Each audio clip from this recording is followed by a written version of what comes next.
कश्मीर में 370 धारा हटने के बाद बकौल सुशील पंडित स्थिति खतरनाक है।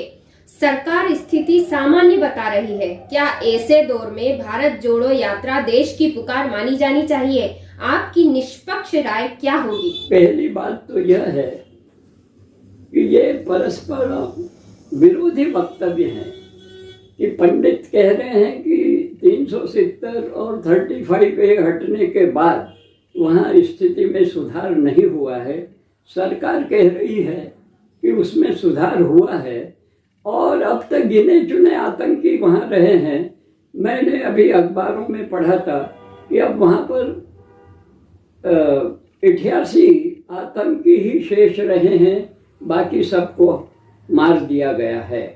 तो मुझे ऐसा लगता है कि किन मुद्दों को देख करके पंडित कह रहे हैं कि वहाँ पर स्थिति ठीक नहीं है, उसके लिए तो मैं चाहूँगा कि कुछ पत्रकार लोग वहाँ जाकर के अध्ययन करें, देखें और उसके बाद अपनी राय बनाएं। क्योंकि मैंने तो भी इस तरह की कोई यात्रा का कार्यक्रम नहीं बनाया है, इसलिए हम चाहेंगे कि आप जैसे पत्रकार वहाँ जाएं और वहाँ की स्थिति का मूल्यांकन करके अगर हमें बताएं या जनता को बताएं या सरकार को बताएं तो वह ज़्यादा अच्छा होगा। पर मुझे ऐसा लगता है कि धारा 370 और 35A हटने के बाद कश्मीर में वातावरण सुधरा है। कश्मीर में लोगों के मन की भावनाएं जो आहत होती रही हैं उनमें सुधार आया है, मुझे ऐसा लगता है। फिर भी जैसा मैंने कहा कि कुछ पत्रकार मित्र वहाँ जाएं और वहाँ की स्थिति का अध्ययन करें और उसके बाद अगर अपनी रिपोर्ट देते हैं तो वह शायद ज़्यादा अच्छी बात होगी। आज के ज्वलंत मुद्दे पर आपका साक्षात्कार लिया निधि शर्मा ने 2-3 सवाल आपके साक्षात्कार पर मैं करना चाहूँगा राष्ट्र हित में। पहला सवाल ये, जैसा आपने बताया कुछ कट्टरवादी जो लोग हैं, जमात हैं, वो देश में सांप्रदायिक वातावरण पैदा कर रहे हैं। कई वारदातें हो गई, हिंदू युवतियों की हत्या हो गई, आपने बताया निंदा की जानी चाहिए। तो सरकार की क्या भूमिका होना चाहिए इस पर? सरकार की भूमिका, मुझे ऐसा लगता है कि ये समस्या भी लॉ एंड ऑर्डर से जुड़ी हुई समस्या है और इसके लिए समाज में जन जागृति की भी आवश्यकता है। मैंने जैसा कहा कि वर्ग विशेष के जो युवा इस तरह की घटनाओं को अंजाम देते हैं उनका न केवल विरोध होना चाहिए बल्कि वर्ग विशेष के जो जिम्मेदार लोग हैं उनने ऐसी व्यवस्था करना चाहिए कि इस तरह की घटनाओं को अंजाम नहीं मिले। अन्यथा यह तो नृशंस कार्य है जिसका जितना विरोध किया जाए वह कम होगा। जी, जैसे कि वर्ल्ड एक्सप्रेस चैनल की यह नीति रही है कि हम सद्भावना के पुजारी रहें, देश में एकता, अखंडता और देश की आज़ादी को बहाल रखने के लिए पूरा प्रयत्न हम लोगों का रहता है। आपको ये विदित होगा कि लव जिहाद की घटनाएं भी बहुत हो रही हैं, हत्याएं भी बहुत हो रही हैं, उसमें एक वर्ग विशेष का ज़्यादा से ज़्यादा भूमिका पाई जा रही है। श्रद्धा हत्याकांड इसका ज्वलंत उदाहरण है, कई टुकड़े उस लड़की के कर दिए गए। तो इसमें कोई विदेशी भूमिका या बाहर की जमात की या बाहरी देश की भूमिका हो सकती है क्या सर? आपको क्या लगता है, आप एक अध्ययनशील व्यक्ति हैं सर? हमें ऐसा लगता है कि इस तरह की हत्याएं अंततः व्यक्ति के मानस पर निर्भर करती है कि उसका मानस किस तरह का बना है। इसमें दूसरे देश से जो आर्थिक संबल मिलता है इस तरह की घटनाओं के लिए, उसे सरकार ने रोकना चाहिए और इस तरह की नृशंस घटनाओं को पूरी ताकत के साथ दबा दिया जाना चाहिए।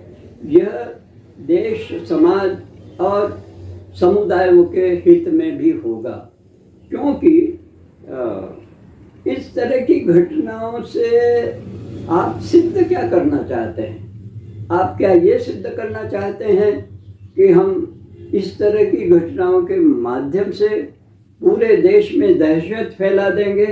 तो यह आपका ऐसा स्वप्न है जो कभी पूरा नहीं होगा। इसलिए इन घटनाओं को सामाजिक स्तर पर भी दबाया जाना चाहिए और राज्य स्तर पर और केंद्र सरकार के स्तर पर भी इस तरह की घटनाओं को किसी भी कीमत पर स्वीकार करने की स्थिति नहीं बनना चाहिए, ऐसा मैं सोचता हूँ। आज के साक्षात्कार का अंतिम सवाल हम करने जा रहे हैं प्रोफेसर उदय जैन जी से। आपने अभी बताया है कि जो राहुल गांधी की भारत जोड़ो यात्रा एक राजनीतिक यात्रा है। आपने धार्मिक यात्राओं का भी जिक्र किया, सामाजिक यात्राओं का भी जिक्र किया। हमारा कश्मीर अभी भी धू धू करके आग, अराजकता की आग में जल रहा है और ज्वालामुखी की तरह जल रहा है पूरा देश सांप्रदायिकता की आग में। इस तरह की घटनाएं हो रही हैं, तो किस तरह की आप यात्राएं पसंद करेंगे, क्या सुझाव देना चाहेंगे? हम तो ये चाहते हैं कि कश्मीर में अभी तक एक ऐसी यात्रा हिंदुस्तानियों की होनी थी जिससे इंसानियत की एक पुकार उसमें उठती, और 370 धारा जब हट गई है, सारे देश के लोग वहाँ पहुँचे हैं और सारे जहाँ से अच्छा हिंदुस्तान हमारा का नारा लगाएं जिससे हमारी इंसानियत बचे। आप क्या सुझाव देना चाहेंगे सर? राष्ट्र को किस तरह की यात्रा की जरूरत है? इस वक्तव्य से मैं सहमत नहीं हूँ कि पूरा देश सांप्रदायिकता की आग में जल रहा है जी। मैं इससे भी सहमत नहीं हूँ कि कश्मीर में आगजनी हो रही है, कश्मीर में लोगों की भावनाएं आहत हो रही हैं। मैं इससे भी सहमत नहीं हूँ। मैं जैसा कि सरकारी तंत्र बताता है कि वहाँ पर स्थिति में बहुत सुधार हुआ है, तो हम चाहेंगे कि अब लोग कश्मीर में अपने विवाह की वर्षगांठ मनाने के लिए जाएं और बाहर से यानी देश के अंदर से जो लोग वहाँ जाएं उनकी सुरक्षा की गारंटी कश्मीर सरकार ने और केंद्र सरकार ने देना चाहिए। तो मैं सोचता हूँ कि यह अतिशयोक्तिपूर्ण वक्तव्य है कि देश में नफरत की आग जल रही है। इस तरह की कोई बात नहीं है।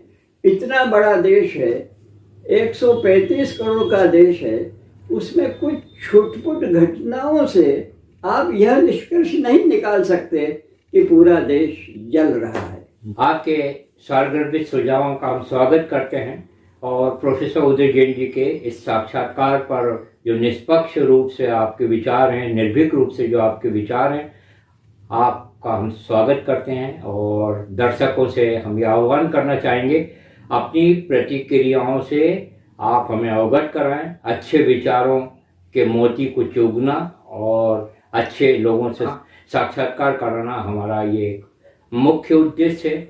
देश में सद्भावना रहे, अखंडता रहे और देश की आज़ादी हर हमेशा अजर अमर रहे।